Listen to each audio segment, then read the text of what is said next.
जब अब्राहम ने परमेश्वर के वचन पर कि सारा गर्भवती होगी और पुत्र जनेगी विश्वास किया, तो वह परमेश्वर की दृष्टि में धर्मी गिना गया। और सारा 90 वर्ष की बूढ़ी होने के बावजूद भी इसहाक को जन्म दिया। इसी तरह जब दानियल के साथियों ने नबूकदनेस्सर की सोने की मूर्ति को दंडवत करने से जब इनकार किया, इस विश्वास से कि बाइबल बताती है, तू मुझे छोड़ दूसरों को ईश्वर करके ना मानना, तू अपने लिए कोई मूर्ति खोद कर ना बनाना और ना किसी की प्रतिमा बनाना जो आकाश में या पृथ्वी पर या पृथ्वी के जल में है, तो उनको दंडवत ना करना और ना उनकी उपासना करना।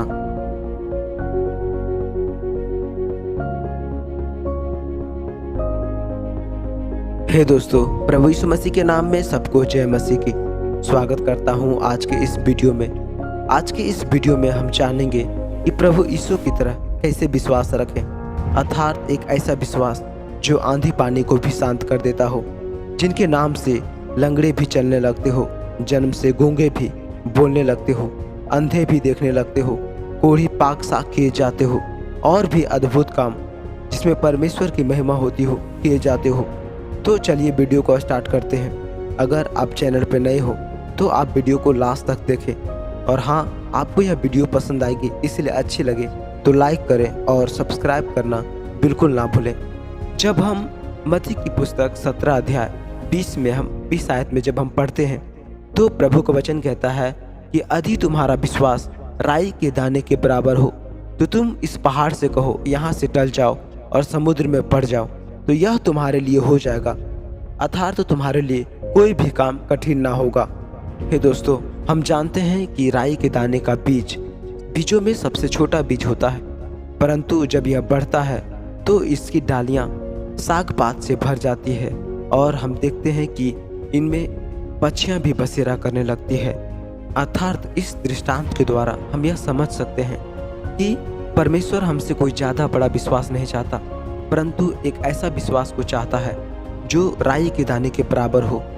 तो आखिर में हम इस प्रकार के विश्वास को कैसे प्राप्त करें, एक उदाहरण के द्वारा हम यह समझते हैं। मरकुस 4 अध्याय 35 से 41 तक हम उसकी आयत को जब हम पढ़ेंगे, तो उसी दिन जब सांझ हुई तो उसने चेलों से कहा, आओ हम पार चले।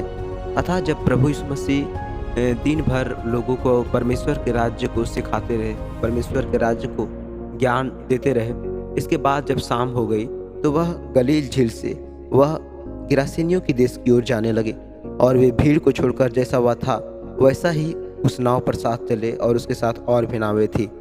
तब बड़ी आंधी आई और लहरें नाव पर यहाँ तक लगी कि यहाँ पानी से भरी जाती थी। हे दोस्तों, गलील झील में अक्सर बड़े बड़े तूफान आते रहते हैं। झील पर हवा बहुत गर्म होती है। जब पास के पहाड़ों से ठंडी हवा बहकर नीचे झील पर आती है, तो वहाँ अचानक हलचल होने लगती है और भयानक तूफान उठता है। और जब यीशु और उसके चेले सफ़र कर रहे हो तो यही होता है। अचानक से लहरें नाव से टकराने लगी और नाव से पानी भरने लगा। ऐसा लगता था कि वे डूब जाएंगे, परंतु प्रभु यीशु मसीह आराम से पीछे की गद्दी जो नाव के पिछले हिस्से थी वहाँ पे सो रहे थे। अब ऐसे में चेले नाव को बचाने के लिए एड़ी चोटी का जोर लगा देते हैं।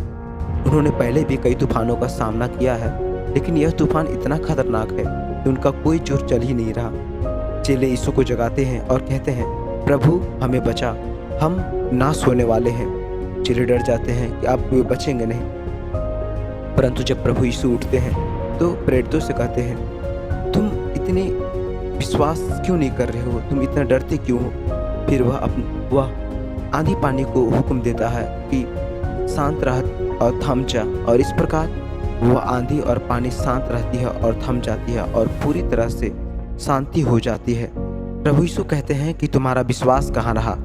तो आखिर में ये कौन से विश्वास की बात कर रहे हैं? चलिए भजन संहिता 107 अध्याय के 23 से हम 30 में पढ़ते हैं। 30 आयत तक हम जब पढ़ते हैं, जो लोग जहाज़ों में समुद्र पर चलते हैं और महासागर पर होकर व्यापार करते हैं, वे यहोवा के कामों को और उन आश्चर्य कर्मों को जो वह गहरे समुद्र में करता है देखते हैं।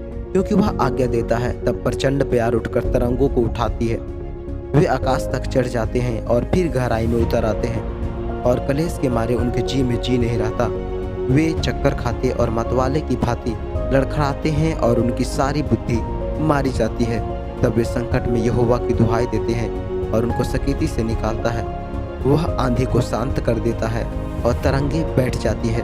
तब वे उनके बैठने से आनंदित होते हैं और वह उनको मन चाहे बंदरगाह में पहुंचा देता है। अर्थात हम जब देखते हैं इस वचन को तो हमें यह समझ में आता है कि यह जो काम, जो यह प्रचंड प्यार और ये समुद्री तूफान जो उठा, यह परमेश्वर की सामर्थ और मति से ठहराया हुआ था। जैसे परमेश्वर फिरौन को कहता है, जब इजरायलियों के पीछे उन्हें घोड़ों और रथों से सवार होकर उन्हें मारने के लिए जाते हैं, तो बाइबल बताती है कि फिरौन के बारे में बाइबल बताती है कि मैंने तुझे इसलिए ठहराया कि मैं तुझ में अपनी सामर्थ्य दिखाऊं। इसलिए हे दोस्तों, परिस्थितियां चाहे कैसी भी हो, चाहे आप गरीब हो, चाहे आप बीमारी में हो, चाहे आप कर्जे में हो, चाहे मृत्यु है जो आपके फाटक के पास खड़े हो, तो भी हे प्रियो, आप डरे नहीं,